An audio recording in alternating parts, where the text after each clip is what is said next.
and who sits here today as a proud father, Thiru T.R. Balu, all the esteemed ministers from the government of Tamil Nadu, captains of industry from across the world, all the distinguished participants at this Global Investors Meet 2024 being hosted in this wonderful Chennai Trade Center.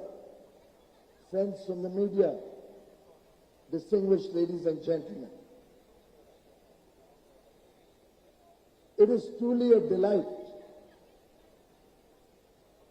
to be amongst all friends of India who are looking at investing in Tamil Nadu, a state rich in history, rich in culture, rich in natural beauty, rich in history of artisans coming up with beautiful products like the Kanchipuram silk sari or the wonderful temples adorning the different parts of the state. Intricate designs, vibrant colors define this beautiful state of Tamil Nadu, and I'm delighted that Tamil Nadu has taken an ambitious vision to be a $1 trillion economy by 2030. And I wish the government, captains of industry, and the people of Tamil Nadu well in this endeavor to take Tamil Nadu to greater heights.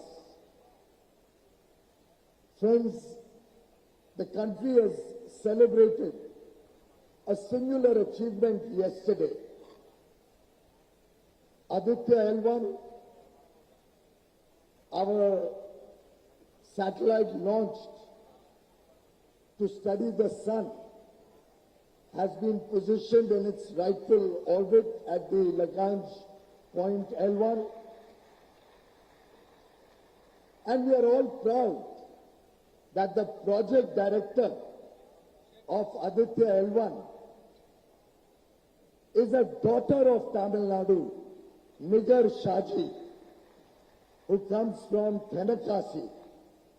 May I request all of us stand up and give a standing ovation to the scientists who have led this wonderful initiative.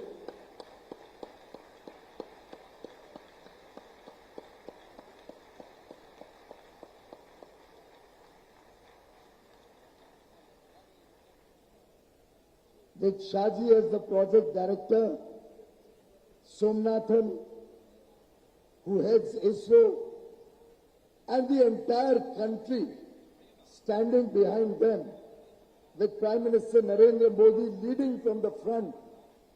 India today is making rapid strides in our space program.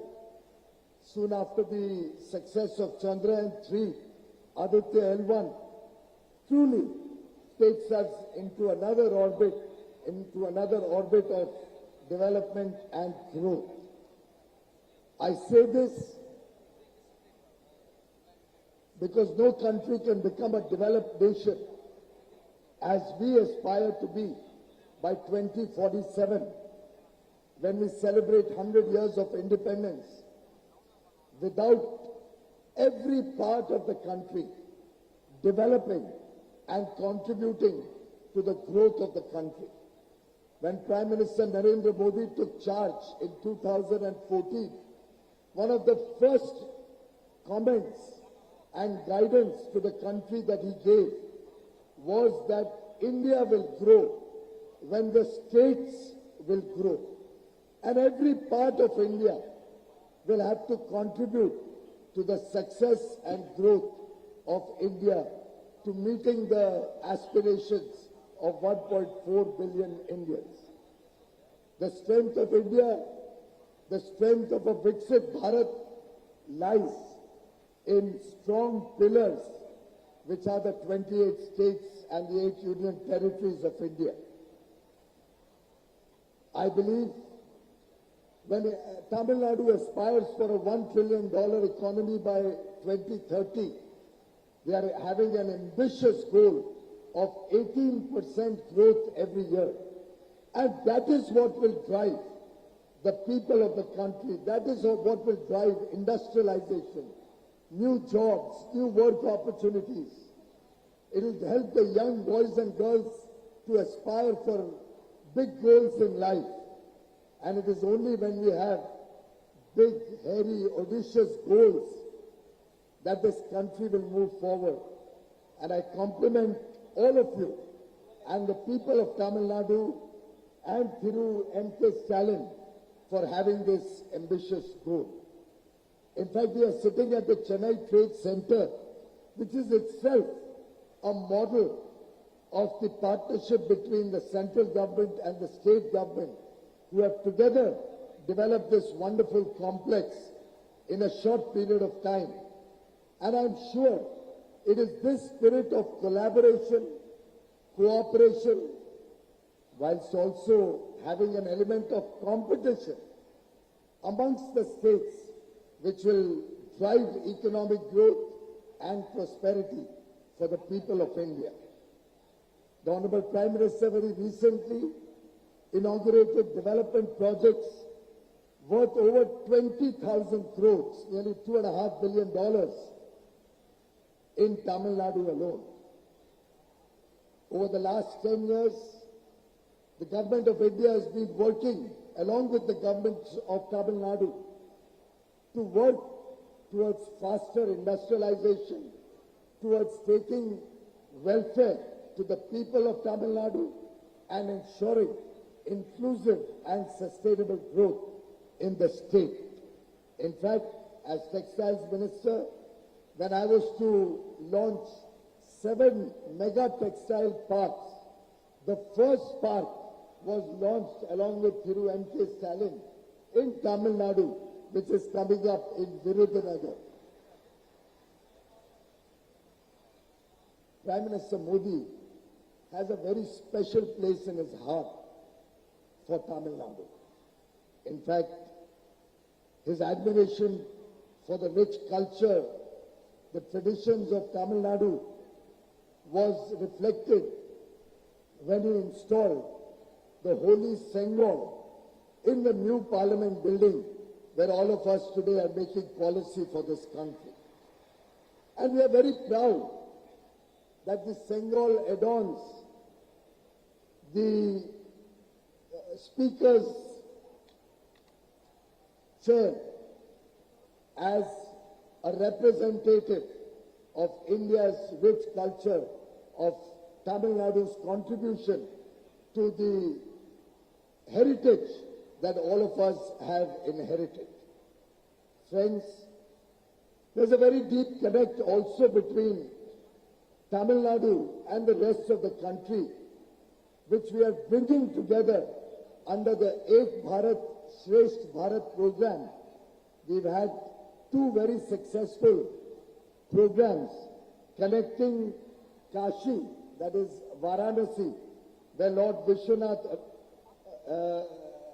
there's a very beautiful temple to Lord Vishwanath, and we've had Kashi Tamil Samagam twice, and also a Samagam between Saurashtra and Tamil Nadu, celebrating the interface of cultures between different parts of the country. Bharat's comprehensive development is a testimony to Honorable Prime Minister Narendra Modi's transformative leadership and forward-thinking policies over the last 10 years. And I'm delighted that Tamil Nadu is an integral part of that progressive vision to take Tamil Nadu forward on a fast track, in a mission board, to align with the country's growth and align with the aspirations of 1.4 billion Indians. Friends, barely 10 years ago, India was looked down upon as a fragile 5 economy, one of the weakest 5 economies in the world. The journey of the last 10 years, from the fragile 5 economy to the 5th largest economy of the world, the journey from the 10th largest to the 5th largest, the journey where India is today boasting very strong macroeconomic fundamentals, the journey where our last 2 quarters have given us a growth of 7.7% real growth at constant prices in our GDP, the fastest growing large economy in the world, the journey of bringing down inflation, interest rates to amongst the lowest ever witnessed in a 10-year period. This journey of India rests on taking good welfare and taking a good quality of life in bringing ease of doing business, ease of living across the country, so that today we have young boys and girls, and as many of you may be aware, India has one of the world's youngest population. Our average age is 28.4 years. This young population gives us the demographic dividend, which has today become the envy of the world. This young population, whose basic needs have been met through several welfare initiatives, be it food, clothing, shelter, healthcare, education, water, digital connectivity, connectivity through air, road, ports, railways, with all the basic elements required to make the country grow on a fast track, having been addressed through various initiatives. We have prepared the nation today to aspire big, to think big, and to work collectively as a nation with a sense of duty to make the nation a developed nation by 2047. When we celebrated 75 years of independence on 15th August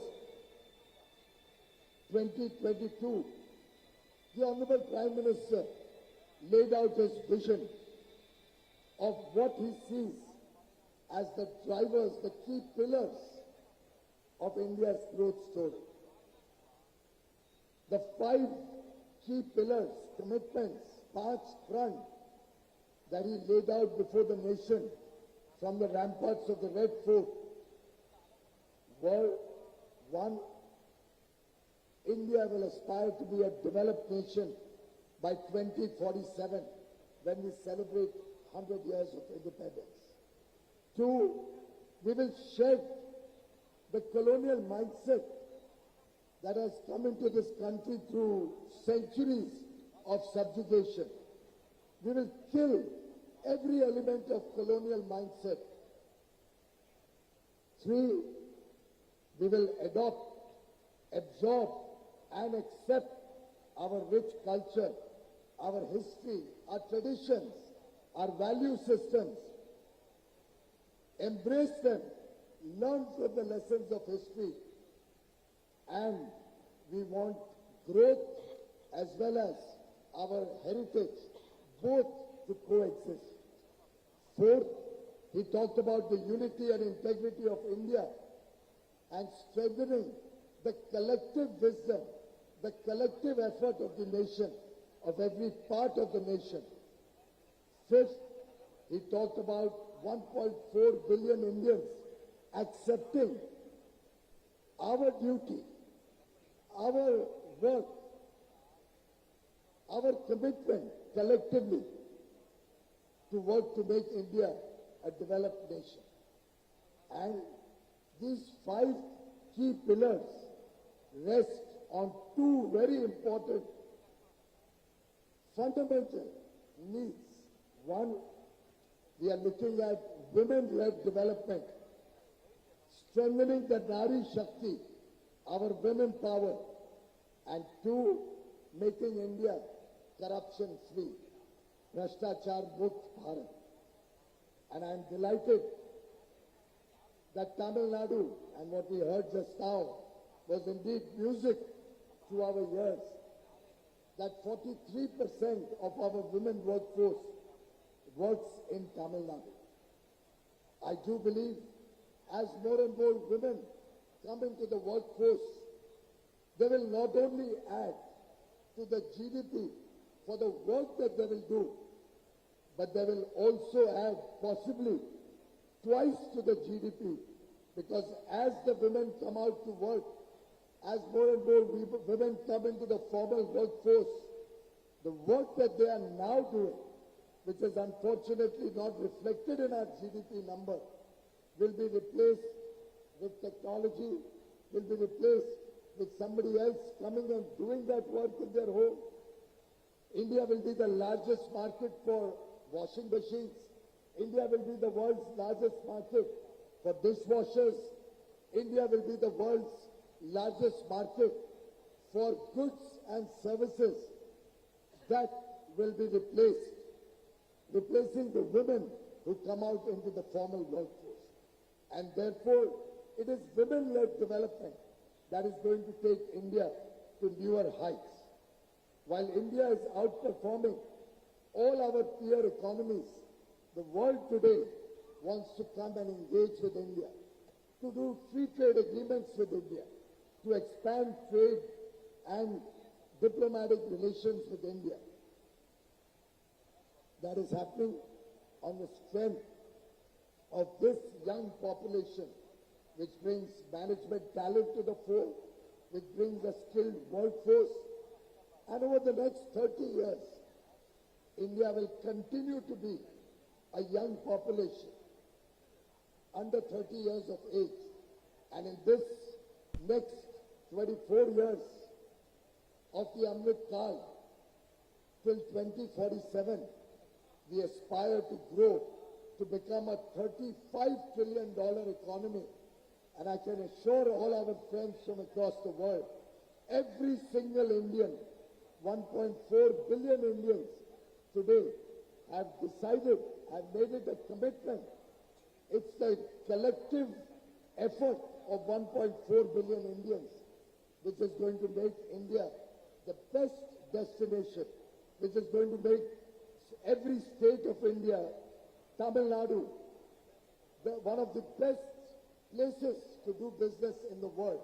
And I'm sure as our exports are growing up, as our manufacturing is growing, as we add more and more to our global value chains, our contribution to global value chains, we will continue to outperform other countries and continue on the back of our strong macroeconomic fundamentals, our aspirational youth, and the digital transformation that India has witnessed in the last 10 years to become the most preferred investment destination in the world today.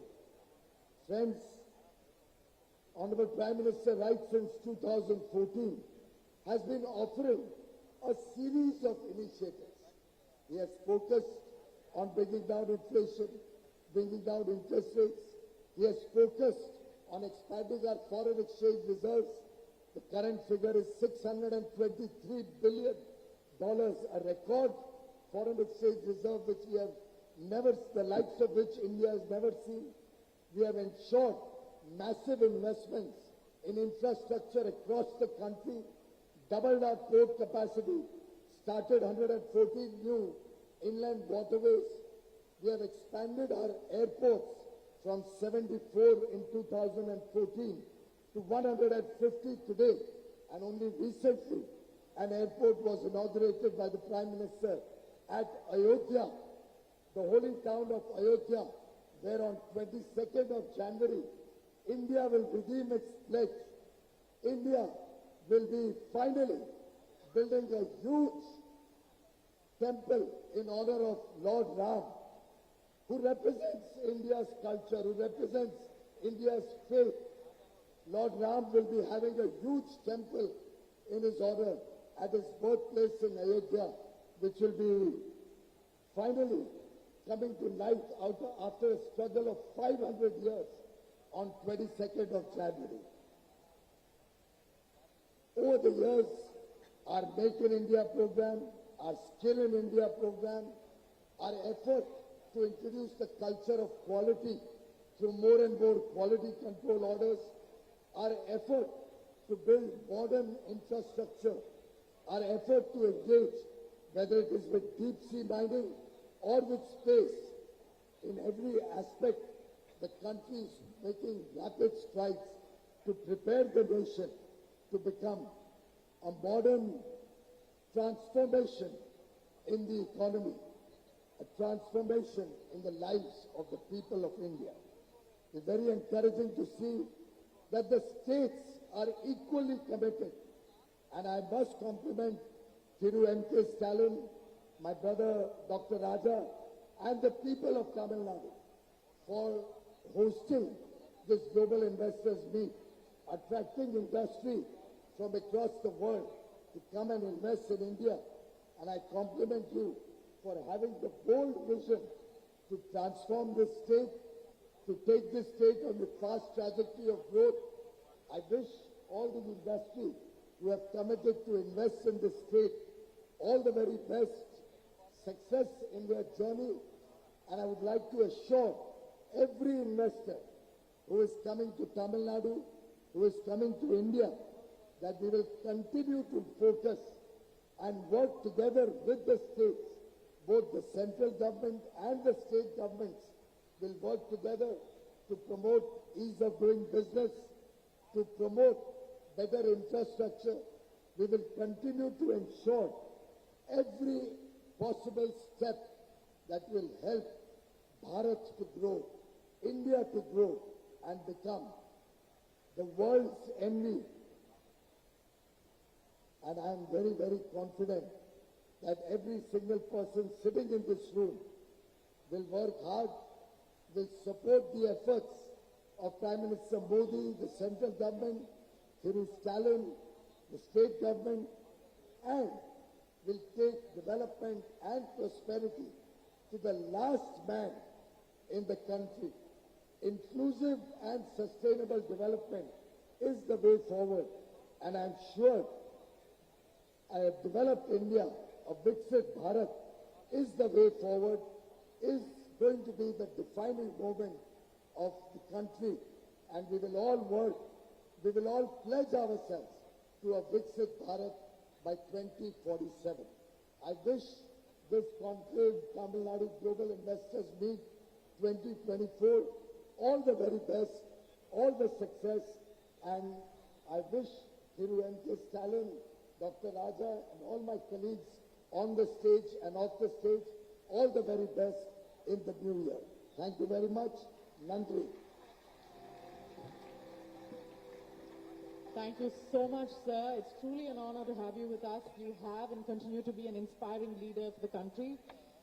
And now we move on.